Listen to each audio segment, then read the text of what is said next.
Hey everyone, we're back, and in this video I want to talk about pitfalls. I want to talk about problems that students often encounter when first trying to engage in the process of topic selection. And the first of this long series of possible pitfalls, trust me, there's a lot of them, is the issue of scope. And so recall that when we're creating a topic for political science research, one of the things that we want to pay attention to is what we might call the generalizability of our topic. That means that we want to make a topic that is general enough that it's going to capture the interest and attention of a wide audience, but specific enough that it doesn't lead us into a topic that's so general, so broad, that it can't really be studied using the tools that we have at our disposal. So too narrow, right? Scope conditions that are too narrow. Here's some examples. Support for Ossoff among Gwinnett County voters 3 weeks before the 2020 runoff election. We could study it. We could probably find some survey or some, a poll that happened 3 weeks before, but like, why, right? We're going to think again about the applicability of our research to the sort of body of knowledge about the broader subject of study. So in this case, we might be interested in special elections or in voting behavior, but this seems like it's a little bit too narrow for it to really matter in the grand scheme of things. Certainly, we might want to ask a question about what happens during runoff elections writ large in general, and then try to figure out what's the universe of cases. How many runoff elections have there been, even in recent American politics? Can we ask a question or create a topic about that sort of class of phenomena, right, of runoff elections in general, where we can say something meaningful? So we could maybe turn this into something that works better. Another one, like support for Hogan in 2018. So that's okay, but again, it's really just about one individual politician. Again, in this kind of a course environment, we want to think about concepts as being the big drivers of our research interests. That's why pure research is different in some respects than applied research. We want to know about why do people support candidates maybe in general that have properties like Hogan, for example. So that gets us beyond just the individual person and into something a little bit broader, right? So we could say something like, Hogan kind of pitches himself as being a moderate. So we could say support for moderate gubernatorial candidates, perhaps. And we could look at all kinds of different moderate gubernatorial candidates, people that have pitched themselves as centrists across the last 20 years or so, and then look at that kind of a topic. Might be a little bit more broad.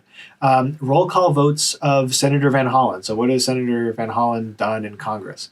Great, but again, that's just about one person. We might want to look at roll call votes in general and ask a question about what causes variation in roll call voting behavior in the Senate. So again, that's a little bit different. It's a little bit broader.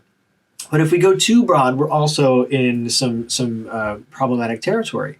So for example, you might think to yourself, I'm interested in the topic of civil wars. Like, okay, great, but that's like a whole, that's a whole course you could take. That's even an entire, field of study. If you're going to do a dissertation or something, you could study civil wars for 5 to 10 years of your life, right? And take coursework on that one topic. So it's too broad for us to say one definitive, concrete thing to make a contribution to the literature. It's just too much to chew in one research project. Similarly, topics like social media, there could be a whole course on social media. That's usually a signal that this topic is too broad. Voting, I teach a course on voting and political behavior, so we know that it's too broad. It's a whole course. Election laws, there's not a course on it, but it's still, which election laws, right? Are we talking about specific laws that are designed to, like photo ID laws, for example? That might get us a little bit closer. Because again, if we were to ask the question, what are the effects of election laws on something? Well, there's too many laws for us to be able to distill one specific effect. So we got to bring this down a little bit to a more specific level. So you can see how at the extremes here, there's some big problems. Another issue is what I might call research topics that are not tractable. And so tractable is kind of a special social science word, by which I mean we can't sink our teeth into it. We can't empirically study it. And so here's a good example. Will a Republican win the 2024 presidential election? I don't know, you tell me. It's in the future, at least at the time of this recording, right? We can't determine that because it's a future event. One thing that I like to recommend students think about is that in this class, we're going to be leveraging observable data that will allow us to definitively answer a question. And if we can't collect data on the 2024 election because it's in the future, then there's no conceivable way that we can actually measure it. Did exposure to the migrant caravan news story in 2018 drive people to vote for Republicans? This is an interesting question. I'd be very interested to find out the answer. But again, keep in the back of your head the fact that we're going to be doing empirical research on the topic. And so unless you are completely certain that out there in the ether somewhere, somebody in 2018 had the wherewithal to ask a group of people a survey question about whether they saw this news story, we're not going to be able to ask people, because if we were to ask them now, it's been 2 years. There's no way they would remember. The time span is too far. The moment is gone. And so unless data had been collected at that moment, and we're fairly certain that that data exists out there in the ether, on the internet, wherever, then we can't do this topic. So again, think about, do we have a hunch? Do we have at least some kind of belief about whether there's actually data out there that exists to allow us to answer the question? And if you have no idea, that's okay. I'm not asking you to definitively know that. That's something that a professional social scientist would have probably a better hunch about than you would. If you're wondering about it, go ahead and just send me an email really quickly and ask me. And I'll be happy to tell you, I think there's a resource out there that might have a question like that. Or I might say, like in this case, like you're going to be hard pressed to find something unless you get very lucky. So we don't want to have to rely on a tremendous amount of luck in this class when proposing these things, because we don't want to reach week 5, 6, 7 of the semester and realize we're screwed. So try to stay away from these kinds of stories, or these kinds of topics, that are going to potentially rely on tenuous, very difficult to find kinds of data. I mean, further, even more sort of comically almost, did Louisiana's economic concerns increase support for Martin Van Buren? Like, okay, well, I don't think we have survey data, even archival survey data from the 1830s, to tell us anything about support for the little magician, as he was commonly known as back then in the day. We can't do a study on that if we don't have data. We could also encounter pitfalls of a normative dimension. Remember, we're doing empirical research, which means that we're staying away from normative considerations. And so things like, why is Bernie Sanders so right about everything? That's not a question that we can answer using data, right? Because the idea of being right or wrong is normative, and is not something that we can conceptualize as an empirical variable. What's the best democracy in the world? Well, we could ask what's the most consolidated democracy in the world and have an operational definition for what consolidation means.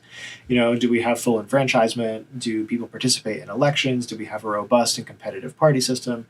Do we have a free press?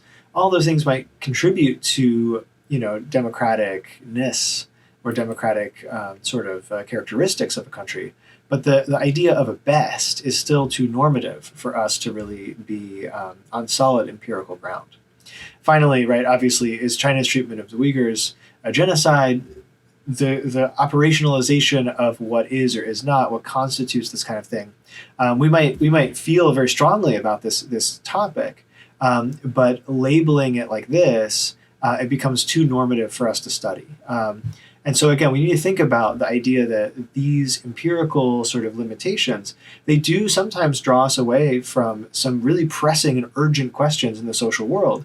But what they really speak to is the need to rephrase these questions in empirical, again, sort of pure empirical causal statements that allow us to say something a bit more dispassionate, but nevertheless valuable, nevertheless that will contribute to human knowledge about this subject.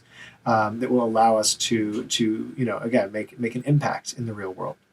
So stay away from normativity in our question design, though don't, again, steer too far afield of stuff that's important in the world of politics, because everything we're doing, we still want to maintain that relevance and maintain that that sort of attachment to what's really going on out there in social reality.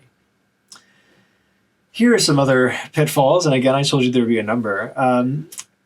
As I was just saying, right, we want to maintain this linkage to what's really going on in the world around us so that our research can be relevant and can be meaningful to people that might want to read it. And certainly, it goes without saying that if you aren't interested in your research, then you're going to have a much harder time actually doing it, right? Bringing yourself to go through this very, very difficult process. If you don't care about it, then nothing's going to motivate you to do it. So both for you and your audience, you want to stay away from not interesting research questions, and especially an especially uninteresting form of research that many students often accidentally set themselves up for is what we call tautological research questions. And so here's some examples that I think will help narrow down what I mean by tautology, especially these last two. So some not interesting questions might be, I want to know whether Republicans supported Trump more than Democrats in 2020. What do you think the answer to that question was, right? Obviously, right? It doesn't take a degree in political science to know that Republicans probably supported the Republican candidate more than Democrats. And of course, if we were to even just scratch the surface of the data out there, we would see that, of course, Republicans supported Trump by huge margins. Democrats supported Biden by huge margins. Duh, right? It's a duh. We don't need to go through 14 weeks of research to be able to prove that. How about this one? I want to know whether Scandinavian countries have higher GDP per capita than Southern European countries. Like, okay, if you can pull up a table of GDP per capita and look at it and see immediately that there's an obvious difference, it's not going to be that interesting. I could have already told you that. And so we don't need to go through the rigmarole of doing this hardcore scientific research if it's such a completely blindingly obvious conclusion, right? We don't, however, as we'll see, we don't want to ask questions that are really, really tricky though. We want to stay somewhere in that sweet spot of we have a hunch that's a reasonable hunch, but not something that's oh, I'm going to be just knocked over by how obvious this finding is. Speaking of tautology though, another problem and uninteresting sort of questions emerge from this is, I want to know whether Muslim majority countries send more travelers to Mecca each year than non-Muslim majority countries. Now, unless there's some incredibly strange, process here by which non-Muslim majority countries just happen to have gigantic populations or something, maybe we could even say per capita, right, to really forestall any question that this isn't tautological, right? Of course, Muslim majority countries, because they're majority Muslim, are going to send more travelers to Mecca to participate in holy religious ceremonies of the Muslim faith than countries where there's no Muslims, right? That's just so blindingly obvious, and partly because, again, it's basically saying Muslims are going to do stuff that Muslims do. It's a circular kind of story. Similarly, right, this is a super tautological, and in fact, for some reason, a lot of students proposed very tautological research questions pertaining to social media. I don't know why that is, but I often see things like this. I want to know whether social media use contributes to the amount of time you spend online. Let's think about that for a minute, right? If you're using social media all the time, are you not online? And if you're online, are you not possibly using social media? And so are these things not possibly measuring more or less the same thing twice? And so that's something we want to avoid, is when our outcome, the thing that essentially the cause and the effect are essentially two sort of shoddy ways of measuring something similar to itself, right? Countries that are sending a ton of travelers to Mecca, yeah, those are probably Muslim majority countries. Countries that are Muslim majority probably send a lot of travelers to Mecca. The two concepts are so close that they're almost overlapping. In fact, in this case, they are overlapping, right? Because you can't use social media offline, to my knowledge. And so these things are actually, this is a Venn diagram of two concepts that are merged together. You've glued two concepts together. They're not distinct enough to be causal. So these are big pitfalls that you want to avoid in your selection. Getting back also to this question of asking sort of not interesting questions, that was maybe one extreme. There's another extreme that we can consider that's just as problematic, and that is atheoretical, or what we might call tenuous or edgy theorizing, theorizing where I have a really hard time thinking that there's going to be a big effect, right, or even any effect. So I want to know whether horse ownership leads to increased satisfaction with the independent Federal Reserve System. Now, I know at least one of you is reading this and thinking to yourself, totally, I can see it, right? If you own a horse, you're probably pretty rich, right? If you're pretty rich, then maybe you're friends with Janet Yellen. If you're friends with Janet Yellen, then maybe you support the independent Federal Reserve System. Oh my gosh, right? That's not probably going to play out in a statistical analysis, okay? And so it might be that you're going to crack for the first time ever this incredible linkage between owning horses and the Federal Reserve System, going all the way back to the 19th century. Oh my gosh, people who had horses, it was about rural agrarian interests. It's not going to work, right? It's probably not going to play out in your statistical analysis. You're going to find a big nothing. And that's just because that theory is, you've strung that along with such sort of thin, circumstantial kinds of statements that it's not really going to work for you. Again, compare that to the really boring question. You want to be somewhere in between these two things. A sweet spot of like an interesting theory that's not tautological or not blindingly obvious, but is also not like extremely hard to string together to argue. So, for example, I want to know whether military veterans are more or less likely than non-veterans to support DC statehood. Like, okay, I guess I could put together a story in my head about how like DC statehood is like, it's going to increase Democratic representation in the Senate and in the House to the extent that Americans even know that. Maybe more veterans, though, live in, probably not, certainly some active duty people might be in or around Washington. There's just so many things going on. It's so hard to trace some kind of definitive conclusion about this. Because again, military veterans don't all vote the same way. They don't all think the same way. And they certainly aren't all going to think the same way probably about DC statehood if they're thinking about that subject at all, right? So it's really hard to theorize. Finally, I want to know whether having a bachelor's degree contributes to living outside of floodplains. I don't know, right? Okay, sure, you get your bachelor's degree. Maybe this makes you a savvy, reader of like fine print. And so you realize that living in a flood zone is probably a bad idea unless you have national flood insurance. And so you think to yourself, I'm going to forestall this process and go live on a hill somewhere where I'm less likely to get my house flooded. I don't know. That's not going to play out in a statistical analysis, though. So try to do something that's a little bit less tenuous in your theorizing.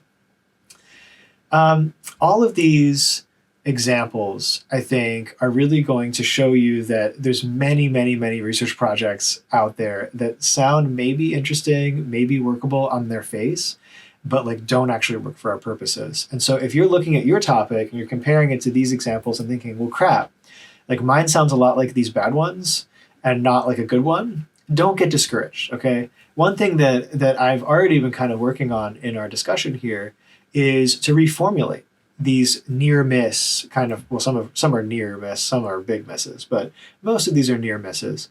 Any one of these topics, if we gave it a little bit of thought, if we went back to the drawing board a little bit, we could forge. And by that, I'm literally thinking about the sort of physical definition of forging, right? Hammering some sort of lump of metal into a more refined and hardened product, right? We can forge this into a better research topic that's going to work for us in the course. And so that's what I'm going to leave you with today in this module is a challenge. Can you go back in this video? You can use the slider to move back, pause the slide on wherever the text appears, and see if you can rework some of these bad examples from earlier slides into more tractable research topics. It may be that some of them are too far gone to really do, but I think that at least a few of them you'd be able to sort of morph and again forge into more workable, more doable sorts of research questions for the course. And who knows, maybe in doing so, you'll find yourself coming across a topic that actually really appeals to you. And in that case, your work is done. So certainly we'll be talking a lot more about this during our meeting. I look forward to that time. And until then, happy topic generation.